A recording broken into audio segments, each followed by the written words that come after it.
Durante mucho tiempo, el Reino Unido fue una obviedad estratégica. Una isla protegida por el mar, una capital financiera mundial, una monarquía estable, una marina capaz de proyectar poder, una diplomacia presente en todas partes, un ejército con armas nucleares, un puesto permanente en el Consejo de Seguridad y, sobre todo, una unión política entre Inglaterra, Escocia, Gales e Irlanda del Norte. Este país no era solo un estado, era un sistema de poder. Pero hoy, la pregunta ya no es si el Reino Unido está en declive. La pregunta es si el Reino Unido aún puede seguir unido, gobernable y creíble como gran potencia. Porque lo que llama la atención no es una crisis aislada, es la acumulación. La economía se desacelera, la productividad está estancada, la deuda es cada vez más costosa, los servicios públicos están saturados, los gobiernos locales están bajo presión y la vivienda se está deteriorando. Irlanda del Norte sigue siendo una cuestión constitucional abierta. Y por último, la Royal Navy, símbolo histórico del poder británico, ya no tiene el tamaño que tenía antes. El Reino Unido no va a desaparecer mañana por la mañana, pero podría desaparecer como lo que aún pretende ser, una gran potencia creíble. En Terra Bellum tratamos de entender las relaciones de poder. Pero para comprender a un país en crisis, no basta con acumular hechos. Inmigración, inseguridad, costo de la vida, estancamiento económico. También hay que ver cómo se cuentan, seleccionan y jerarquizan estos hechos. Este video está realizado en colaboración con Grand News, una herramienta que utilizo precisamente para eso: comparar las fuentes, detectar los puntos ciegos y ver cómo una misma noticia cambia de sentido según el medio que la trate. Tomemos un ejemplo muy británico. Aquí, en Grand News, vemos este tema. El Reino Unido está considerando obligar a las redes sociales a dar prioridad a las fuentes de información confiables. En resumen, el gobierno británico está considerando presionar a plataformas como YouTube, TikTok o Meta para que den más visibilidad a los medios considerados confiables, especialmente la BBC ITV o Channel 4. Lo interesante no es solo la medida, sino la narrativa en torno a la medida. En Grand News vemos que está cubierta por 45 fuentes, su orientación política y su nivel de confiabilidad. Y al comparar simplemente los titulares, ya se pueden ver enfoques muy diferentes. Algunos medios presentan esta reforma como una respuesta a la desinformación y a la crisis de confianza. Otros insisten más bien en el riesgo de un control político de la información e incluso en la capacidad del Estado para decidir qué narrativas deben aparecer en tus feeds. Eso es exactamente lo que nos interesa. No se trata de creerle a un bando u otro, sino de entender el campo de batalla informativo. Con nuestro enlace grande, .newsgrandpointnews.tv, obtienes un 40% de descuento en el plan Vantage. El enlace está en la descripción y también puedes escanear el código QR en la pantalla. El primer problema es económico. El Reino Unido sigue siendo un país rico, pero ya no tiene la dinámica de un país que realmente cree en su futuro. En el primer trimestre de 2026, la productividad británica solo era un 0.4% superior a su nivel del año anterior. En comparación con antes de la pandemia, solo era un 2.6% superior. Es una cifra clave. Una economía puede sobrevivir a un mal año, puede absorber una crisis financiera, una crisis energética, una recesión. Pero cuando un país casi no produce ganancias de productividad, lentamente pierde su margen de maniobra. Tiene menos margen de maniobra para distribuir, para invertir, para desarrollarse, para rearmarse. Y eso es exactamente lo que está pasando. El Reino Unido ha entrado en una especie de estancamiento social.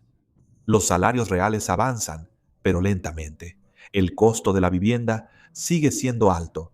Las infraestructuras envejecen y los hogares sienten que pagan más para recibir menos. Al mismo tiempo, la deuda pública reduce los márgenes del Estado.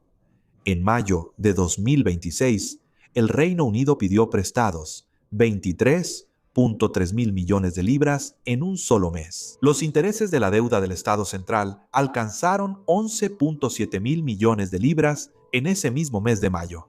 Es el nivel más alto jamás registrado. Un Estado puede endeudarse para invertir, pero cuando una parte creciente del dinero público se utiliza simplemente para pagar el pasado, la soberanía presupuestaria retrocede. Ahí es donde comienza la crisis política. Cuando los ciudadanos aceptan una fiscalidad elevada, esperan a cambio servicios públicos eficientes, infraestructuras sólidas, una atención médica accesible y una administración comprensible. Sin embargo, en el Reino Unido, el pacto se está resquebrajando. El Estado recauda mucho, pide muchos préstamos, pero da la impresión de funcionar peor. El segundo problema es que los servicios públicos británicos dan una imagen de deterioro general. El NHS es el símbolo más evidente.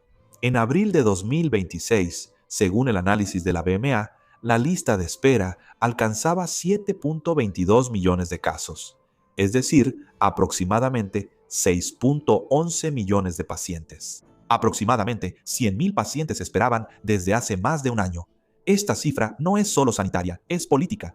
El NHS es uno de los pilares identitarios del Reino Unido moderno. Si el sistema de salud se vuelve sinónimo de espera, saturación y pérdida de confianza, entonces es una parte del contrato nacional que se está deteriorando. La vivienda muestra la misma dinámica. En marzo de 2026, el gobierno británico estimaba que 3.461 personas dormían en la calle en Inglaterra en una sola noche, mucho más que en el mismo periodo del año anterior. Y aún así, esa cifra no resume toda la crisis. No incluye todas las formas de precariedad invisible, alojamiento temporal, familias desplazadas, jóvenes adultos atrapados en casa de sus padres, trabajadores incapaces de vivir cerca de su empleo. Las autoridades locales también están debilitadas. La Oficina Nacional de Auditoría indicó que 42 autoridades locales en Inglaterra recibieron un apoyo financiero excepcional por más de 5.000 millones de libras, para poder manejar presiones que se volvieron imposibles de absorber normalmente. Incluso las universidades, otro pilar del soft power británico, muestran señales de tensión. Una comisión parlamentaria documentó en 2026 las presiones financieras sobre la educación superior, el endeudamiento de algunas instituciones, el aumento de los costos de los préstamos y las preocupaciones sobre la sostenibilidad del sector. Salud, vivienda, autoridades locales, universidades, no son sectores secundarios, son las infraestructuras sociales de un país avanzado. Cuando se deterioran al mismo tiempo, la población ya no ve una crisis técnica, ve un país que funciona peor. El tercer problema es migratorio, pero debe entenderse correctamente. La cuestión no es decir que la inmigración haría desaparecer al Reino Unido. Eso sería falso, simplista e inútil para el análisis. El verdadero tema es el de la capacidad del Estado. Capacidad para decidir quién entra, a qué ritmo, para qué necesidades económicas, con qué condiciones de integración y con qué medios administrativos. Ahora bien, el Reino Unido da desde hace años la impresión de estar sufriendo parte de estos flujos. La migración neta cayó a 171.000 personas en 2025 según la OMS. Es una fuerte disminución en comparación con el pico de 944.000 alcanzado en marzo de 2023. Pero esta disminución ocurre después de un periodo excepcional. Y la inmigración a largo plazo sigue siendo alta. 813.000 personas llegaron al Reino Unido en el año que terminó en diciembre de 2025. El problema político es entonces doble. Por un lado, el país necesita mano de obra, estudiantes internacionales, trabajadores calificados, personal de salud y de servicios. Por otro lado, una parte de la población siente que el Estado ya no controla lo suficiente las entradas, los costos, la vivienda, el asilo y los retornos. Las pequeñas embarcaciones concentran esta crisis de percepción.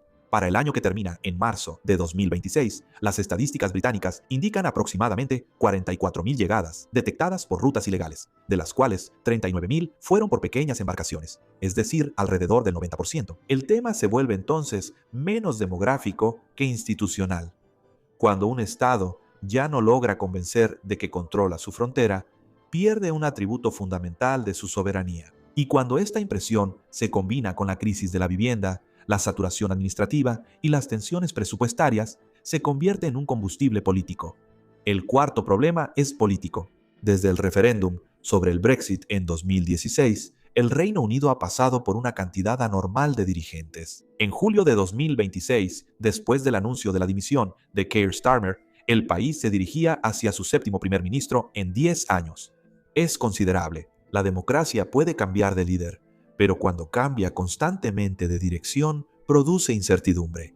Las administraciones esperan, los inversionistas esperan, los aliados se preguntan, los votantes se radicalizan o se alejan. El bipartidismo británico, durante mucho tiempo presentado como un modelo de estabilidad, se está fracturando. A finales de junio de 2026, YouGov coloca a Reform Reino Unido en 24%, por delante de los conservadores y los laboristas, ambos con 20%.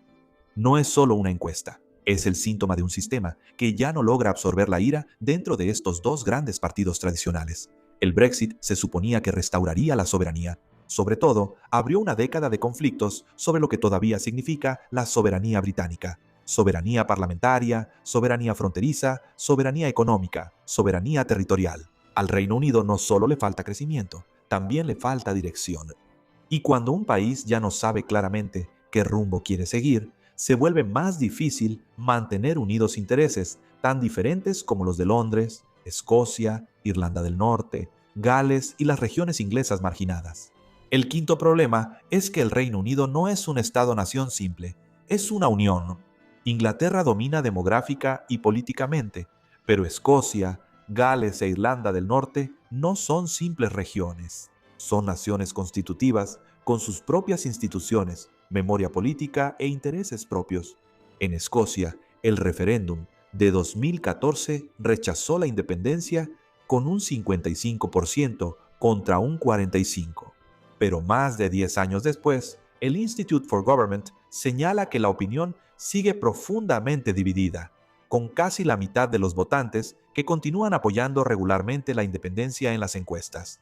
No es una mayoría decisiva, pero es suficiente para hacer que la unión sea frágil. En Irlanda del Norte, la situación es diferente. La permanencia en el Reino Unido sigue siendo apoyada por una parte importante de la población, pero la cuestión constitucional sigue abierta, especialmente desde el Brexit, que ha cambiado el equilibrio entre Londres, Belfast, Dublín y Bruselas. Por lo tanto, el peligro no es una explosión inmediata. El peligro es el desgaste. Una unión política se mantiene si sus componentes piensan que les conviene permanecer juntos. Si Londres aparece como un centro inestable, fiscalmente limitado, socialmente degradado, militarmente debilitado y políticamente errático, entonces el argumento unionista pierde fuerza. El Reino Unido podría no romperse de golpe, podría ir perdiendo su cohesión poco a poco. Por último, está el poder militar. El Reino Unido mantiene su arsenal nuclear, mantiene fuerzas profesionales, mantiene una industria de defensa y conserva importantes capacidades de inteligencia. Pero la fuerza militar, esa sí se ha reducido. La Royal Navy es el símbolo más claro. Según un informe de la Cámara de los Comunes, publicado a finales de 2025, la flota combinada de fragatas y destructores contaba con solo 14 buques de primera línea en octubre de 2025. 5 fragatas, 6 destructores y 2 portaaviones. Para un país que construyó su poder sobre el dominio de los mares, esta cifra es brutal. No significa que la Royal Navy sea inútil, significa que tiene que hacerlo todo con muy poco. Proteger los accesos marítimos, escoltar los portaaviones, participar en la OTAN, vigilar el Atlántico Norte, contribuir en el Indo-Pacífico, proteger los cables submarinos, las rutas comerciales y asegurar la disuasión nuclear.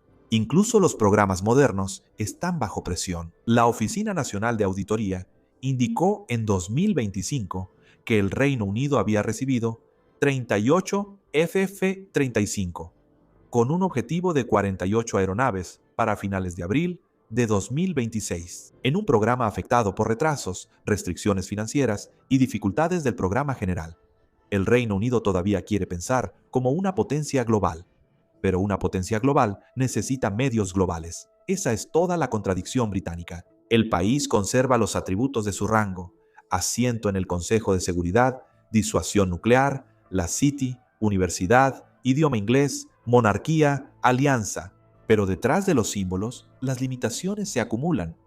Tomados por separado, cada uno de estos problemas puede ser gestionado. Un bajo crecimiento puede ser compensado. Una crisis del NHS puede corregirse con reformas. Una crisis migratoria puede ser administrada. Una crisis militar puede ser corregida mediante la inversión. Y una crisis territorial puede ser contenida mediante la política. Pero juntos, estos problemas dibujan otra cosa: una crisis de coherencia nacional. La economía no genera suficiente margen de maniobra. El Estado cuesta más. Los servicios públicos se deterioran. La vivienda debilita a la sociedad. La inmigración polariza el debate. Los partidos tradicionales se fragmentan. Las naciones constitutivas dudan. Y por supuesto, la Marina se está reduciendo. El Reino Unido podría desaparecer de dos maneras. No necesariamente por un colapso repentino, no por invasión, no por una quiebra súbita, sino por un declive lento y progresivo. Reducción de su poder militar. Reducción de su capacidad presupuestaria. Reducción de su cohesión social. Reducción de su influencia. Reducción del interés de algunas naciones constituyentes por permanecer en la Unión. Un día, el Reino Unido puede seguir existiendo en los mapas, en las Naciones Unidas, en las ceremonias, en los discursos diplomáticos, pero ya no existir como una gran potencia capaz de moldear el orden. Sería una desaparición lenta, administrativa, presupuestaria, territorial, estratégica, y es precisamente por eso que es posible. ¿Y usted qué opina? ¿Otras naciones podrían seguir el mismo camino? Muchas gracias por ver este video. La aventura de Terra Bellum lleva casi 8 años, y sin ustedes eso no sería posible. Todavía cerca del 45% de ustedes ven nuestros videos sin estar suscritos. Sepan que es gratis y suscribirse, así como dar un me gusta, permite que YouTube promueva estos videos a más personas. Eso nos ayuda considerablemente a seguir creando este contenido para ustedes. Gracias y hasta el próximo domingo.